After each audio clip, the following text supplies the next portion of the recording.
Mega times news bulletin ముందుగా headlines. తెలంగాణలో అధ్వానంగా మారుతున్న గురుకుల పాఠశాలలు.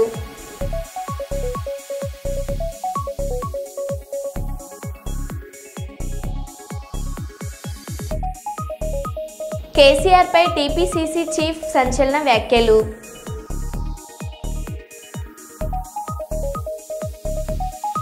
ఏపీలో కొత్త రోడ్లకు గడ్కరీ గ్రీన్ సిగ్నల్.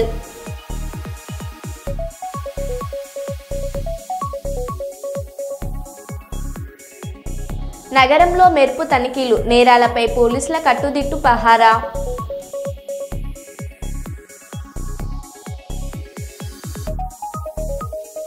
టీటీడీ సరుకుల నాణ్యతను పరీక్షించే మరో 2 యంత్రాలు ప్రయోగాత్మకంగా ప్రారంభం.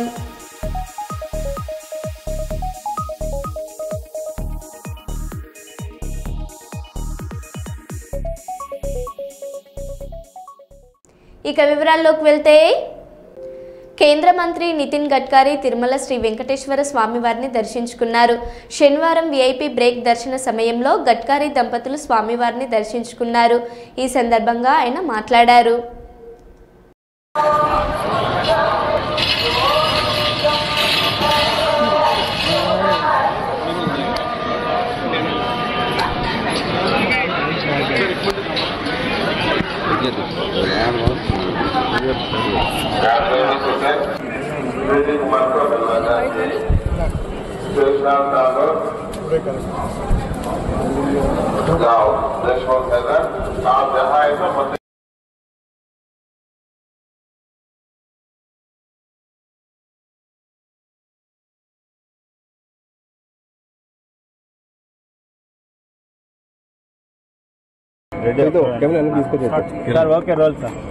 भगवान से प्रार्थना की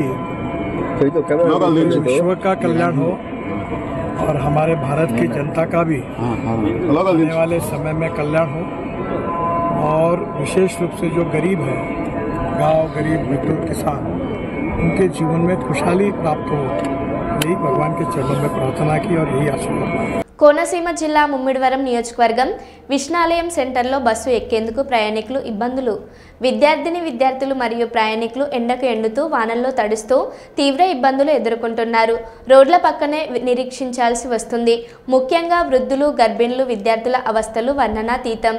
గత 25 ఏళ్లుగా బస్టాండు నిరుపయోగంగానే మిగిలింది. విద్యార్థులు స్కూల్స్ ముగిశాక బస్సు కోసం ఎండలోనూ వానలోనూ తీవ్ర ఇబ్బందులు పడుతున్నారు.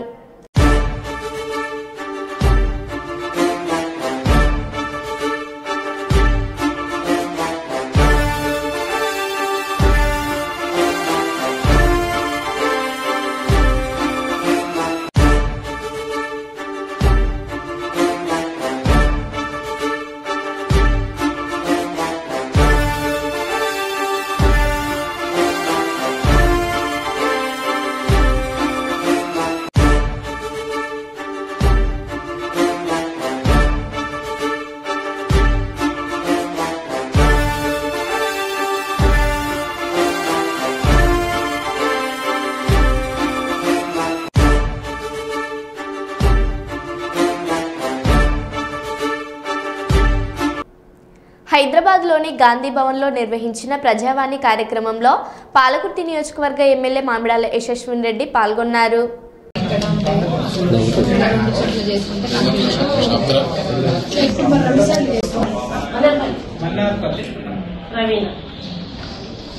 డీటెయిల్స్ వాట్సాప్ చేస్తామని డీటెయిల్స్ పంపిస్తా, లేకపోతే ఐపీడీ ఫోన్ చేసి అక్కడ డిలీట్ చేయాలి, ఇక్కడ డిలీట్ చేయాలన్నా నెంబర్ తీసుకోవాలని. ఆమె హైదరాబాద్ లో ఇంట్రెస్టెడ్ ఉంది, మలక్పేటలో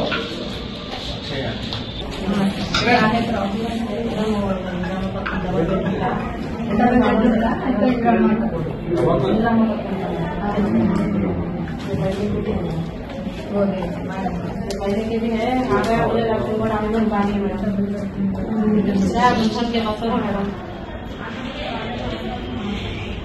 डबल बेडरूम में भी अप्लाई किया और इंदिरा इलेक्शन कोड आने में बनता है, बनने से भी अभी तक आया मैडम अप्लाई किए तो अभी आया, लिस्ट में नहीं आया नाम, क्या आया मैडम आइडिया उधर. భూమి సునీల్ జీవితం వడ్డించిన విస్తరి కాదు, పట్టుదలతో తనకు తానే నిర్మించుకున్న చరిత్ర.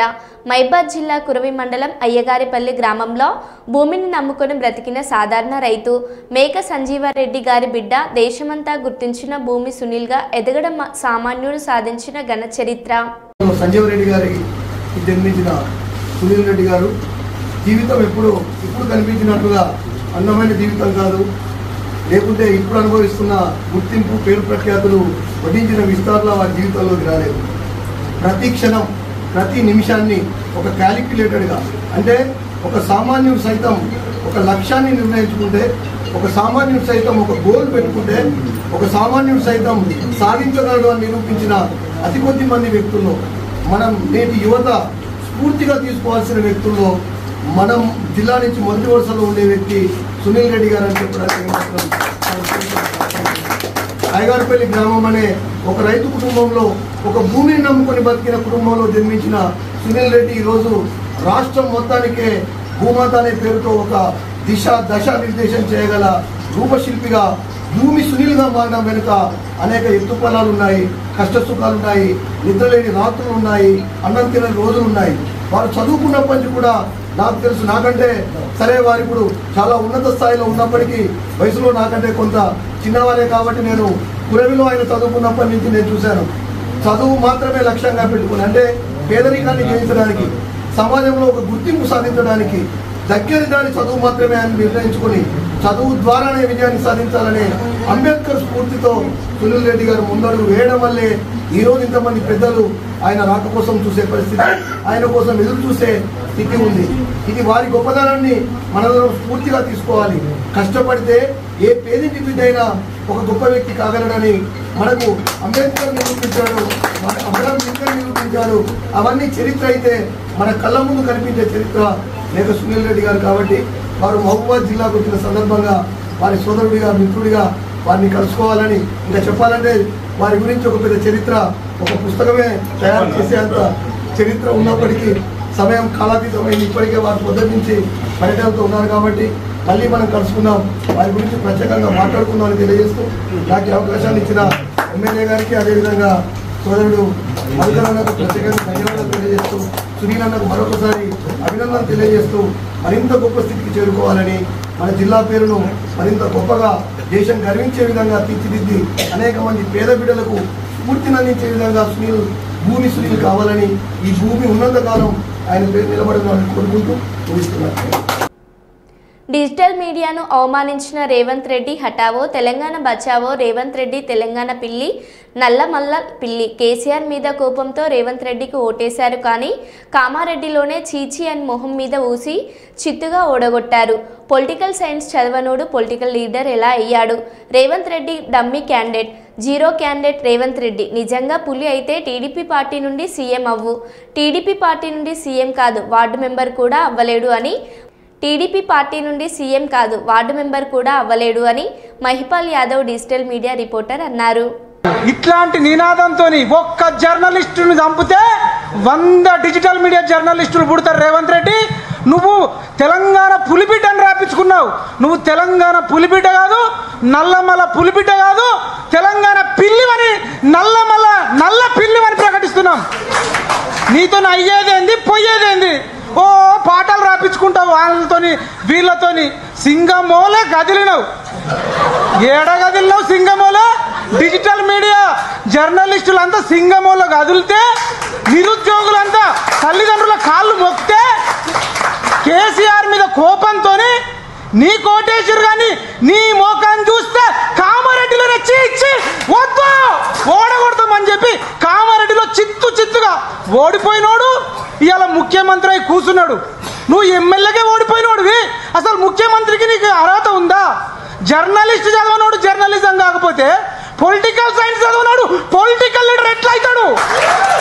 అడుగుతుంది తెలంగాణ, అడుగుతుంది డిజిటల్ మీడియా. ఇవాళ ఎవరికి కష్టం వచ్చినా, తిన్నా తినకపోయినా, మేము ఆకలి కోర్చుకొని ఒక్కొక్కసారి 4 గంటలకు ఛాయలు తాగి బతుకుతే నువ్వు నాటుకోడి తినుకుంటా, ఫుట్బాల్ ఆడుకుంటా నీతులు చెప్తావా? Revanth Reddy dummy candidate, zero candidate మీకు చెప్తున్నా. చాలా మంది ఏమంటారంటే రేవంత్ రెడ్డి వల్లనే కాంగ్రెస్ అధికారం వచ్చింది. రేవంత్ రెడ్డి లేకపోతే కాంగ్రెస్ పార్టీ అధికారంలోకి రాకపోతుంది అంటారు. రేవంత్ రెడ్డి అంత మునగాడైతే, రేవంత్ రెడ్డికి మూతి మీద మీసం ఉంటే, రేవంత్ రెడ్డి పులైతే టీడీపీ పార్టీకి పోయి టీడీపీ పార్టీ నుంచి నువ్వు సీఎంగా, టీడీపీ పార్టీ నుంచి సీఎం కాదు కదా, నువ్వు వార్డు మెంబర్ కూడా కాలేవు. వార్డు మెంబర్ కూడా పనికిరానోని ముఖ్యమంత్రి చేస్తే ఇగో గిట్లనే ఉంటుంది. ఏం అడుగుతలేరు అనుకుంటున్నావా? ఇక తిరగబడతాం, తట్టుకోలేవు. తెలంగాణ ఉద్యమం చేసిన కేసీఆరే డిజిటల్ మీడియా వల్ల నిరుద్యోగుల వల్ల ఓడిపోయిండు. నువ్వు తెలంగాణ ఉద్యమము చేయలేదు, ఎవరికి రూపాయి సాయము చేయలేదు, పిల్లికి పిచ్చమేని నువ్వు ఇలా ముఖ్యమంత్రి అయి ఒక్కోడికన్నా ఛాయ్ ఓపించినవా? ఒక్కోడికన్నా నీ జీవితంలో అన్నం పెట్టినవా? అసలు ముఖ్యమంత్రిగా కాదు, నువ్వు మనిషిగానే పనికిరావని ప్రకటిస్తున్నాం. మనిషిగా కూడా పనికిరావు. ఎన్నికల కమిషన్కు సుప్రీంకోర్టుకు చెప్తున్నాం, ఇవాళ ఎవడు పడితే వాడు ఎమ్మెల్యే అయిపోడు, ఎంపీలు ముఖ్యమంత్రులు మంత్రులు అవుతారు. క్వాలిఫికేషన్ ఉండొద్దా? ఇప్పటి నుంచి ముఖ్యమంత్రులకు కానీ మంత్రులకు కానీ ఎమ్మెల్యేలకు కానీ పోటీ చేయాలంటే ఎగ్జామ్ పెట్టాలి. ఆ దిశగా మనం అందరం ఆలోచించాలని రేవంత్ రెడ్డి ఎంత డమ్మో. ఇంకొక లైన్ చెప్తా, ఆయన మహబూబ్ నగర్ వంశీచందర్ రెడ్డిని మహబూబ్ నగర్ జిల్లా ఎంపీగా గెలిపించుకోలే, డీకేఆర్న గెలిచింది. చేవెళ్ళ ఇన్ఛార్జ్ ఉంటే రంజిత్ రెడ్డి ఓడిపోయిండు. ఆయన ఉండేది సికింద్రాబాద్ లో, అక్కడ దానం నాగేందర్ రెడ్డి ఓడిపోయిండు. మల్కాజ్గిరి ఆయన సిట్టింగ్ ఎంపీ, అక్కడ కూడా పట్నం మహేందర్ రెడ్డి వాళ్ళ వైఫ్ ఓడిపోయింది. ఆయన అడుగు పెట్టిన దగ్గర ఓడిపోవుడే. మొన్నటికి మొన్న పట్టభద్రుల ఎన్నికలు జరిగినాయి, కర్రు కాల్చి వాత పెట్టిరు పట్టభద్రులు. ఆదిలాబాదు, కరీంనగరు, నిజామాబాదు, మెదక్ 4 జిల్లాలలో రేవంత్ రెడ్డి మోకం చూసి చిత్తు ఓడగొట్టిరు. టీచర్లు ఓడగొట్టిరు. నల్గొండ ఖమ్మం వరంగల్లో టీచర్లు ఓడగొట్టిరు. ఇంతకంటే ఎన్ని ఎగ్జాంపుల్ చెప్పాలి? Revanth Reddy dummy, Revanth Reddy dummy, Revanth Reddy zero. Final గా రేవంత్ రెడ్డి హటావో, రేవంత్ రెడ్డి హటావో. జై జవాన్, జై కిసాన్, జై హింద్. Thank you. భద్రాచలం మండలం విద్యారంగ సమస్యలు పరిష్కరించాలి. బహుజన విద్యార్థుల భవిష్యత్తును నాశనం చేస్తున్న ప్రభుత్వాల వైఖరి నశించాలి. Bahujan student federation of India Telangana రాష్ట్ర ప్రధాన కార్యదర్శి Dasari Rajasekhar, Bahujan student federation of India BSFI Kothagudem జిల్లా కమిటీ వారి ఆధ్వర్యంలో స్థానిక భద్రాచలం అంబేద్కర్ సెంటర్ నందు విద్యారంగ సమస్యలను రాష్ట్ర ప్రభుత్వం విస్మరించిందని, బహుజన విద్యార్థుల భావితరాల భవిష్యత్తును అంధకారంలో నెట్టివేస్తుందని, తక్షణమే విద్యార్థులకు రావాల్సిన స్కాలర్షిప్లు విడుదల చేయాలని, హాస్టల్ సమస్యలను పరిష్కరించాలని, గురుకులాలకు సొంత భవనాలను నిర్మించాలని నిరసన కార్యక్రమం నిర్వహించారు. ఫెడరేషన్ ఆఫ్ ఇండియా గత కొన్ని సంవత్సరాలుగా పోరాటం చేస్తా ఉందని తెలియజేస్తా ఉన్నాం. ఈ క్రమంలోనే జిల్లా కమిటీకి సంబంధించి ఈరోజు నియోజకవర్గంలో ఉన్నటువంటి మండల అధ్యక్షులను, ఉపాధ్యక్షులను విద్యార్థి సంఘానికి నియమించుకోవడం జరిగింది. మరి ఈ సందర్భంగా వారికి అపాయింట్మెంట్ లెటర్స్ అందజేస్తూ విద్యారంగ సమస్యలపై అనునిత్యం పోరాడుతూ భావజాల వ్యాప్తికై కృషి చేయాలని నూతనంగా వచ్చినటువంటి మండల అధ్యక్షులను దుమ్ముగూడెం, వాజాడు, చెర్ల, వెంకటాపురం, అదేవిధంగా భద్రాచలం టౌన్ మండల అధ్యక్షులను నియమించడం జరిగింది. విద్యార్థి నాయకులందరికీ కూడా ప్రత్యేకంగా విద్యారంగ సమస్యలపైన పోరాటం చేయాలని వారికి తెలియజేస్తూ వారికి ఈ బాధ్యతలు ఇవ్వడం జరుగుతుంది. మరి ఈ సందర్భంగా ఈ రాష్ట్ర ప్రభుత్వం ఎక్కడ వేసిన గొంగడి అక్కడే ఉన్నట్టుగా విద్యారంగ సమస్యలను పక్కన వదిలిపెట్టింది. 20% నిధులను విద్యారంగానికి కేటాయిస్తా అని చెప్పి మేనిఫెస్టో పెట్టి విద్యార్థులను మోసం చేసి, మరీ ముఖ్యంగా ఈ బహుజన కులాలకు సంబంధించి విద్యార్థులను, బహుజన సమాజాన్ని మోసం చేయడంలో ఈ యొక్క తెలంగాణ రాష్ట్ర ప్రభుత్వం, రేవంత్ రెడ్డి కాంగ్రెస్ ప్రభుత్వం విఫలమైందని తెలియజేస్తా ఉన్నాం. ఎందుకంటే మిత్రులారా, ఈరోజు గురుకులాల పరిస్థితి దయనీయంగా ఉంది, అధ్వానంగా ఉంది. ప్రభుత్వ బడుల విద్యను నిర్వీర్యం చేస్తున్నారు. కనీసం మౌలిక వసతులు లేకుండా, విద్యార్థులు పడుకోవడానికి జాగా లేకుండా, పెట్టెలు పెట్టుకోవడానికి జాగా లేకుండా, చదువుకోవడానికి లైబ్రరీలు లేకుండా, పౌష్టికమైన ఆహారం తినకుండా విద్యార్థులు అనేక రకాల ఇబ్బందులు పడుతుంటే ఈ ప్రభుత్వానికి మాత్రం నిమ్మకు నీరెత్తినట్టుగా ఉండి విద్యారంగ సమస్యలను పక్కన పెట్టి 6% మాత్రమే నిధులు కేటాయించిన నిధులను కూడా సక్రమైన పద్ధతిలో వాడకుండా వేరు శాఖలకు నిధులు మళ్లాయించడం సామాజిక వర్గాల పట్ల ఈ కమ్మ రెడ్డి వెలమ దొరలకు ఎంత మాత్రం చిత్తశుద్ధి ఉందనేది ఆలోచన చేయాలి మిత్రులారా. దయచేసి విద్యారంగాన్ని మాత్రం మీరు పట్టించుకోకపోతే తక్షణమే పెద్ద ఎత్తున బహుజన కులాల అందరం కూడా రాబోయేటటువంటి స్థానిక సంస్థల ఎన్నికల్లో విద్యార్థి లోకంగా అందరం చంపపెట్టలేక మీకు బుద్ధి చెప్తామని ఈ సందర్భంగా తెలియజేస్తున్నాం. నువ్వు పెట్టే చికెన్ కూర చేపల ఫ్రై తినడానికి సొల్లు చెప్పడానికి రాలేదు. ప్రజలు మంచి చేస్తామని చెప్పడానికి వస్తే తొందరగా ముగించుకుంటామంటారా? మంత్రి జూపల్లి కృష్ణారావుపై కాంగ్రెస్ ఎంపీ మల్లు రవి ఆగ్రహం. కొల్లాపూర్లో ఉప ముఖ్యమంత్రి బట్టి విక్రమార్క బహిరంగ సభలో మల్లు రవి మాట్లాడుతుండగా స్పీచ్ తొందరగా ముగించాలి అని రాసిన చీటీని తీసుకొచ్చి ఇచ్చిన కాంగ్రెస్ నాయకుడు నేను సొల్లు చెప్పడానికి రాలేదు, ప్రజలకు మంచి చెప్తానని చెప్పడానికి వస్తే తొందరగా ముగించమంటారా అని అసహనం వ్యక్తం చేసిన మల్లు రవి.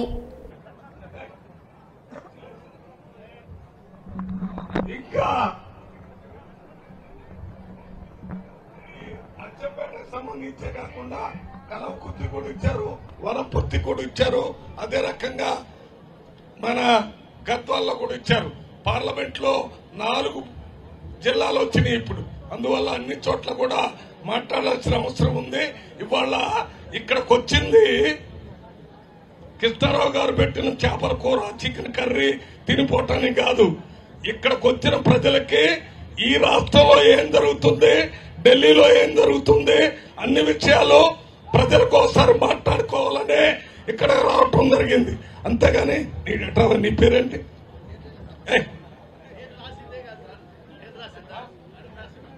దండు నరసింహ గారని పెద్ద నాయకులు ఈయన ఒక కాగితం రాసుకొని వచ్చి ఆపు చేయండి అని అంటాడు.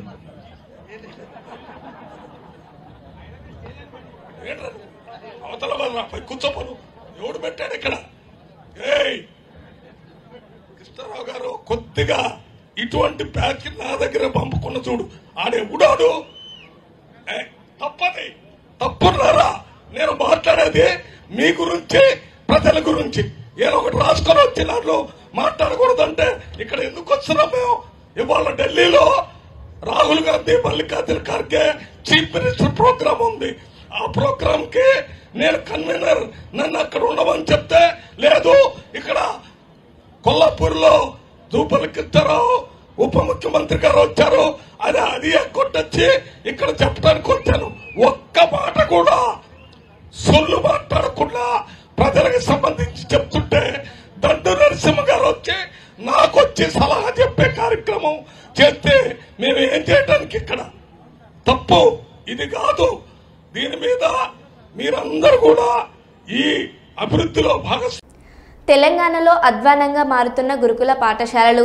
మహబూబాబాద్ జిల్లాలోని ట్రైబల్ వెల్ఫేర్ బాలికల పాఠశాలలో విద్యార్థులకు గొడ్డు కారంతో మాడిపోయిన అన్నం పెడుతున్న సిబ్బంది. పాఠశాల పరిసరాల్లో అపరిశుభ్రత. పిల్లలకు పెట్టే భోజనం చూసి సిబ్బందిపై ఆగ్రహం వ్యక్తం చేసిన మాజీ మంత్రి సత్యవతి రాథోడ్.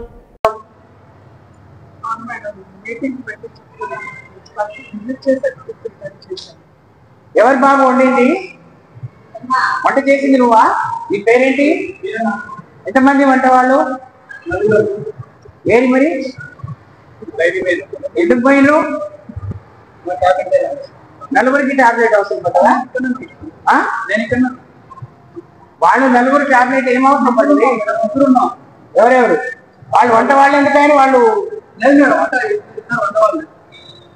నువ్వు వంట ఆమెడా అమ్మా? ఇదెవరు? కడిగే వాళ్ళు ఎవరు? స్లీపర్స్ ఎవరు? నీ పేరేంటి? ఎవరు ఎవరు పెట్టింది నీకు? మనోహర్ ఎవరు? క్యాటరింగ్ కనీసం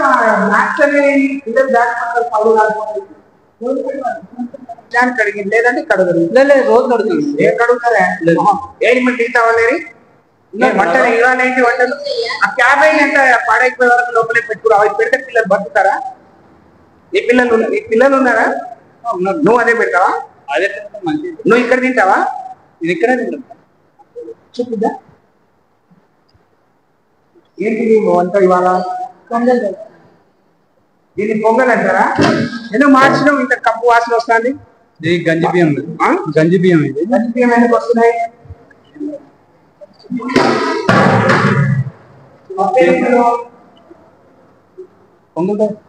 ఎన్ని కిలోల బియ్యానికి ఎంత పప్పు వేస్తారు? పప్పు ఏం పొంగల్ అంటే ఏంటి? పొంగల్ మిరియాలు మిక్కి. నువ్వు కొత్తగా చెప్తున్నావు ఏంటే? అన్నంలో మిరియాలు మిర్చి వేసి అన్నం తాలింపు పెడితే దానికి పొంగల్ అంటారా? అంటే వంట వచ్చా నువ్వు ఇక్కడ వచ్చి నేర్చుకున్నావు? పొంగల్లో ఏం వేస్తారు? నీ మెనూ ఏంటి ఇవాళ? దేంతో పెడతావు ఇది? గంటలు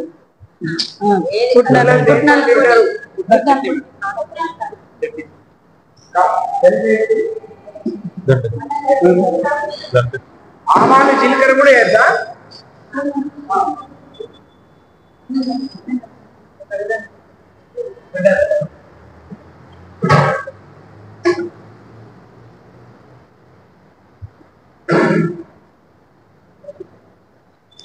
బియ్యం ఎక్కడి నుంచి వస్తున్నాయా? బియ్యం ఎక్కడి నుంచి వస్తున్నాయి? చెప్పకపోయినా ఇంత మొత్తం బియ్యం గండి బియ్యం ఇస్తున్నారు అని. ఏపీలోని పలు రోడ్ల విస్తరణకు కేంద్ర మంత్రి నితిన్ గడ్కరీ గ్రీన్ సిగ్నల్ ఇచ్చారు. सीएम साहब ने कहा कि नए जो काम करने वाले उसकी आप अनाउंसमेंट कर दो, तो मैं वो अनाउंसमेंट कर रहा हूं. एक तो पहला जो है, मैं आज जो है वो 6 लेनिंग विजयवाड़ा से मछलीपट्टनम 2600 करोड़, इसका तुरंत काम शुरू होगा. मछलीपट्टनम शहर का ट्रैफिक के जाम से निश्चित रूप से राहत मिलेगी. दूसरा, विनुकोंडा से गुंटूर 2 लेन है एग्जिस्टिंग, अब इसको हम बड़ा कर रहे हैं 2605 करोड़ का, ये भी मंजूर कर रहा है. इससे विनुकोंडा से गुंटूर का 2 घंटे से घटकर 1.5 घंटा रह जाएगा. कोटपकोंडा के शिव मंदिर और कोंडवा किले तक आसान पहुंच जाएंगे. 4 lane of Guntur नाराकुडूर 2000 crore 47 kilometre, इस साल इसका काम शुरू हो जाएगा. इसके साथ साथ अक्कीविट्टू से दिगमरू, ये काम 45 किलोमीटर का है, 2500 करोड़ का ग्रीनफील्ड प्रोजेक्ट है, नया रोड बना रहे, इसी साल इसका काम शुरू हो जाएगा. ये हमारे वर्मा जी का आग्रह था, उन्होंने मुझे दिया था. बाद में 4 लेनिंग पेडाना से लक्ष्मीपुरम 4200 करोड़, इसी साल 118 किलोमीटर, ये भी हम लोग तुरंत सैंक्शन करके इसी साल इसका काम शुरू करेंगे. बाद में बुग्गा काइपा गिडलूर 4200 करोड़ का 135 किलोमीटर, इसी साल इसका काम शुरू हो जाएगा. 4 laning of Mudunur Kadapa 1182 crore 48 kilometre, ये भी इसी साल शुरू हो जाएगा. इसके साथ हैदराबाद विजयवाड़ा 6 लेनिंग जो है, इसका काम हमने शुरू किया है. इसमें बहुत एक्सीडेंट होते हैं और ये रोड पर 50,000 पीसीयूज ट्रैफिक है, ये पूरा करेंगे. इसमें हम लोग अंबारुपेटा रथावरम और काचावरम से वेस्ट इब्राहिम पट्टनम यहाँ बाईपास भी बना रहे हैं. इससे हैदराबाद से विजयवाड़ा 5 घंटे का समय 2.5 घंटे में आएगा. पर इसके साथ साथ ये बहुत पीसीयूज है, आज मैं वहाँ मीटिंग में बताने के लिए भूल गया, पर मैंने अधिकारियों को आदेश दिया है कि हैदराबाद से विजयवाड़ा नया ग्रीन एक्सप्रेस हाईवे हम बनाएंगे और 2 घंटे में आपका होगा. विजयवाड़ा से हैदराबाद 2 घंटे में आप जाएंगे. उस ग्रीन एक्सप्रेस हाईवे का डीपीआर बनाने की भी सूचना मैंने डिपार्टमेंट को की है. बाकी और भी प्रोजेक्ट है. निश्चित रूप से आंध्र प्रदेश के विकास में जैसे मुख्यमंत्री मार्गदर्शन करते, आप सब लोग मांग करते हैं, मैं पॉजिटिवली प्रयास करूंगा. నల్గొండ జిల్లా త్రిపురారం మండలం బాబుసాయిపేట గ్రామంలో ఇందిరమ్మ ఇల్లు మంజూరైందని గుడిసెను కూలగొట్టిన పూలెందుల గురువమ్మ తర్వాత బీఆర్ఎస్ పార్టీ మద్దతుదారులు అని లిస్టులో నుండి పేరు తీయించిన కాంగ్రెస్ నాయకులు ఉన్న గుడిసెను కూల్చేసి అద్దె ఇంట్లో ఉంటున్నామని స్థానిక నేతలను అధికారులను ఎంత వేడుకున్నా కనికరించడం లేదంటూ బాధితుల ఆవేదన. ఉన్న గుడిసెను కూలగొట్టినాక ఇల్లు వచ్చిందని మీరు టీఆర్ఎస్ లో తిరుగుతున్న ఉద్దేశంతో వాళ్ళు మా ఇల్లుని రాకుండా వచ్చిన ఇల్లుని తీసేసి ఏరే వాళ్ళకి ఇచ్చారు. మాకేం ఇల్లు లేకుండా అయింది. మేము ఇప్పుడు మందిరాల కిరాయికుంటున్నాం. కనీసం మాకు ఇల్లు కూడా లేదు. మేము మందిరాల కిరాయికుంటున్నాం అని బతిలాడినా కూడా కాంగ్రెస్ కార్యకర్తలు ఒక్కరు కూడా వచ్చి చూసిన లేదు. ఇటు ఒక్క ఈడ ఇల్లు ఉన్నదా లేదని అడిగిన లేదు. మళ్ళా మా తమ్ముని కొడుక్కి ఆడు తల్లి లేదు తండ్రి లేదు, ఇద్దరు డెత్ సర్టిఫికేట్ తీసుకుపోయి కాంగ్రెస్ కార్యకర్తలకు చూపించినాం. అయినా కూడా వాళ్ళు కనికరం లేకుండా కూలకొట్టిన ఇల్లు కూలకొట్టి కదా కనీసానికి ఇవ్వండి బతుకుదానికైనా ఉపయోగపడుతుందంటే అట్లా కూడా ఇల్లు తీసేసి వాళ్ళు నచ్చిన వాళ్ళకు ఇచ్చుకుంటారు. మరి ఇప్పుడు ఆమె ఆడుంటుంది, ఈ మంది నెల కిరాయికుంటున్నది. ఇప్పుడు ఇల్లు రాలే ఇల్లు వచ్చి ఉన్న గుడిసె కూడా కూలకొట్టి మంది నెల కిరాయికుంటుంది. అది కూడా బతిలాడినాం. పోయి కాళ్ళ మీద పడేటట్టు కూడా మా తమ్ముడు కూడా పోయి కాళ్ళ మీద పడేటట్టు కూడా బతిలాడాడు. అయినా కూడా కాంగ్రెస్ కార్యకర్తలు తీసి పక్కన వేస్తున్నారు. నగరంలో మెరుపు తనిఖీలు, నేరాలపై పోలీసులు కట్టుదిట్టు పహారా.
మరో బులెటిన్లో మళ్ళీ కలుద్దాం. Stay tune.